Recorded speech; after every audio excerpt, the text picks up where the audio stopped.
सेना चारों दिशाओं में। कावेरी को छोड़ो एमका 2 के लिए दुनिया का सबसे ढांसू इंजन पूर्व आर्मी चीफ ने किया वो खुलासा जिसका अमेरिका को भी नहीं था अंदेशा।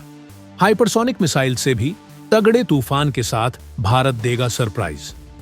दोस्तों, भारत एयरोस्पेस की दुनिया में एक बड़ा खिलाड़ी बनने की जद्दोजहद इस वक्त कर रहा है। वायुसेना को नए विमानों की दरकार है, जबकि भारत सरकार का मकसद है कि भारत इस बार किसी देश से विमान खरीदने के बजाय खुद ही विमान बनाकर वायुसेना में शामिल करें। इसके लिए सरकार ने जो प्लानिंग की थी, उस लिहाज से अगर सब कुछ सही रहता तो अब तक वायुसेना को स्वदेशी विमानों की सप्लाई शुरू हो चुकी होती। लेकिन सारी तैयारियों के बाद भी अमेरिकी कंपनी जीई की इंजन सप्लाई में देरी की वजह से आज तक वायुसेना को नए विमान नहीं मिल पाए हैं। लेकिन भारत विमानों की इस तकनीक के लिए ठीक वैसी ही जद्दोजहद कर रहा है जैसा उसने मिसाइलों के मामले में कभी किया था। और आज भारत मिसाइल तकनीक में इतना आगे जा चुका है कि अब वह खुद के दम पर हाइपरसोनिक मिसाइलों को विकसित करने में लगा है। विमानों के मामले में भी उसने 5वीं पीढ़ी के विमान को खुद के दम पर बनाने का फैसला किया है। लेकिन इंजनों की दरकार उसके लिए दिक्कत बनी हुई है। भारत के पास ऐसा स्वदेशी इंजन नहीं है जो उसके स्वदेशी विमानों को ताकत दे सके। लेकिन भारत अब इस तकनीक में महारत हासिल करने के लिए मिशन बना चुका है। इसके तहत भारत किस तरह काम करेगा, इस बारे में पूर्व एयर चीफ मार्शल ने खुलासा किया है। तो जानने के लिए पूरा वीडियो आखिर तक देखिए। एमका लड़ाकू विमानों के लिए भारत चाहता है खुद का जेट इंजन विदेशी पार्टनर के साथ समझौता करके भारत में ही करेगा। प्रोडक्शन एमका के 2 वेरिएंट में अलग अलग इंजनों का होगा इस्तेमाल। भारत स्वदेशी विमानों में तेजस विमानों के अलावा 5वीं पीढ़ी का विमान एमका बना रहा है।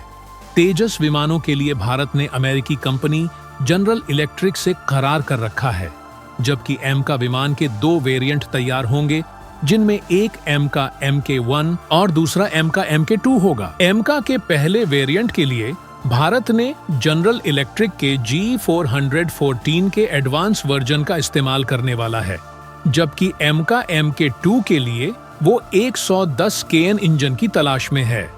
भारत MK के लिए भले ही फिलहाल विदेशी इंजनों का इस्तेमाल करने वाला है, लेकिन भारत 5वीं पीढ़ी के विमानों के लिए अपना खुद का इंजन चाहता है, जिसे वह किसी विदेशी पार्टनर की मदद से भारत में ही बनाने की कवायद में जुटा हुआ है। इसके लिए भारत को सूटेबल पार्टनर की तलाश है। इस वक्त भारत के सामने कई विकल्प हैं, जिनमें से एक है फ्रांस भारत, और फ्रांस पुराने रक्षा पार्टनर हैं। एरोस्मिथ बड़ी ताकत है। भारत फ्रांस से आए राफेल और मिराज 2000 विमान इस्तेमाल करता है, जबकि उम्मीद है कि भारत फ्रांस के राफेल विमानों का और भी करार करेगा। भारत से इस करार को हासिल करने के लिए फ्रांस इस वक्त भारत को खुश करने में कोई कसर नहीं छोड़ना चाहता है। अमेरिका भी अपने F-21 विमानों का ऑफर भारत को दे रहा है, जबकि भारत को कई तकनीकियों का ऑफर दे रहा है।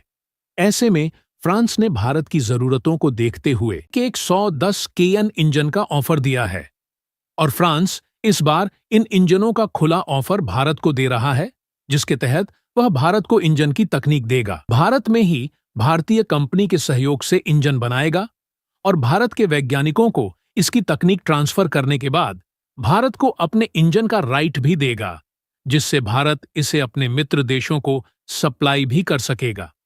इसके अलावा फ्रांस इस इंजन के लिए जरूरी सप्लाई चेन भारत के अंदर विकसित करने में भी मदद करेगा। इसके मेंटेनेंस और ओवरहॉल की भी सुविधा बनाएगा। जबकि अमेरिकी कंपनी के साथ भारत ने A41 इंजनों का करार किया हुआ है, जो तेजस MK2 के लिए है, जबकि एमका MK1 में इसके एडवांस वर्जन का इस्तेमाल किया जाएगा। अमेरिका के साथ भारत का अनुभव अच्छा नहीं रहा है। अमेरिका ने तेजस इंजनों में ही इतनी देर कर दी है कि अब भारत एमका प्रोजेक्ट को भी उसकी वजह से लेट नहीं करना चाहता है। भारत अमेरिका और फ्रांस के बड़े बड़े दावों की वजह से अपनी उस पॉलिसी के लिए कई हथियारों की डील इन देशों से कर रहा था कि भारत के जखीरे में एक ही देश के हथियार न हो, जिससे कि कभी किसी तरह की विपरीत हालत बनने पर भारत की सुरक्षा व्यवस्था को कोई दिक्कत ना हो। लेकिन पश्चिम अपनी पुरानी आदत से बाज नहीं आ रहा है। वह तकनीकियों के ट्रांसफर में भी तमाम तरह के प्रतिबंध लगा रहा है। मतलब कुछ स्पेशल तकनीकियों को देने में आनाकानी कर रहा है। ऐसे में भारत के पास अपने पुराने और खास दोस्त रूस का दरवाजा खुला हुआ है। रूस 5वीं पीढ़ी का सुखोई 57 बना चुका है। रूस का विमान काफी भारी है, जबकि भारत का एमका उसके मुकाबले हल्का विमान है। रूस ने अपने सुखोई विमानों में जिस इंजन का इस्तेमाल किया है वह 176 केएन का इंजन है, लेकिन एमका के लिए 120 केएन ही पर्याप्त है। रूस की रोटेक कंपनी इसकी तकनीकियों को कम करके इसे एमका के लिए सूटेबल बना सकती है, जबकि रूस भारत को इस मामले में सबसे कंफर्टेबल फैसिलिटी दे सकता है। इसी वजह से भारत रूस के साथ उसके AL-57 इंजनों का करार करने की दिशा में बढ़ रहा है, जो भारत के एमका विमानों के लिए परमानेंट सॉल्यूशन होगा और इंजनों के लिए उसे इतनी उठापटक नहीं करनी पड़ेगी। एमका लड़ाकू विमान भारतीय वायुसेना को देंगे तूफानी ताकत। 5वीं पीढ़ी का स्टेल्थ विमान रणनीतिक शक्ति बनाएगा। अमोघ भारत का मकसद है कि वह 2030 तक एमका विमानों को अपनी वायुसेना में शामिल करे। हालांकि अभी इसकी एग्जैक्ट डेट बनाना मुश्किल है, क्योंकि अभी इसकी तमाम तकनीकों का विकास बाकी है। जबकि इंजनों की भी यूनिट अब तक तैयार नहीं हुई है। तेजस 2 के लिए 2 से 3 सालों में इंजनों की यूनिट तैयार होगी। इसके लिए बेंगलुरु में जमीन तलाशी जा चुकी है, जबकि एमका में इन इंजनों का एडवांस वर्जन इस्तेमाल होना है। भारत ने 5वीं पीढ़ी के विमानों के लिए जिस तरह से प्लानिंग की है, ऐसे में वह बेहद दमदार होने वाला है। इसके 2 अलग अलग वेरिएंट अलग अलग क्षमताओं से लैस होंगे। इसका एक वेरिएंट जहां भारत की सार्वजनिक कंपनी HAL बनाएगी, वहीं दूसरा वेरिएंट कोई निजी कंपनी बनाएगी, जिसकी तकनीक HAL उस कंपनी को शेयर करेगा। एमका का दूसरा वर्जन और भी घातक होगा।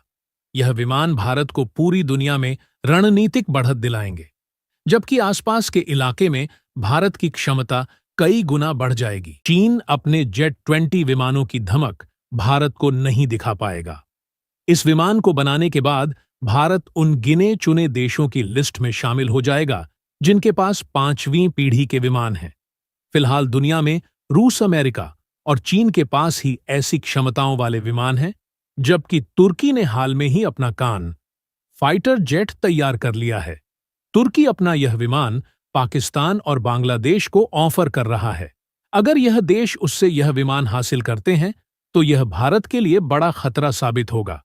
ऐसी सारी चुनौतियों को निपटने में भारत का एमका मजबूत भूमिका निभाएगा। आज के वक्त में दुनिया में स्टेल्थ क्षमताओं वाले विमानों का दौर है, जिन्हें रडार से पकड़ना मुश्किल होता है, जबकि इन विमानों को मार गिराना भी बेहद मुश्किल काम होता है।